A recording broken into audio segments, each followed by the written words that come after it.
Good morning everyone, Ifas ওয়ার্ল্ডের আরেকটা নতুন ভিডিওতে আপনাদের অনেক অনেক স্বাগত।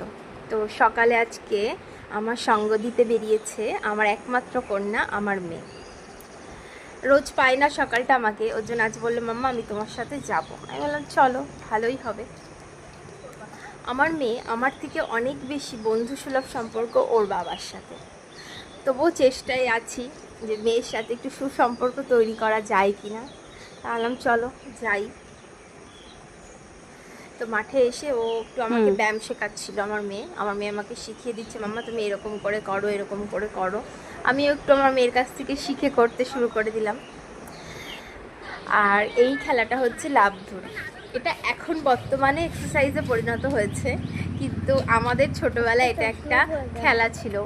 আমরা ছোটোবেলায় বন্ধুরা মিলে এটাকে খেলতাম। এই খেলাটা ছিল আমাদের কাছে খুব একটা এক্সাইটিং। বিকেল হলে সবাই মিলে বেরিয়ে পড়বো আর খেলবো। শৈশবটা আবার ফিরে আসে।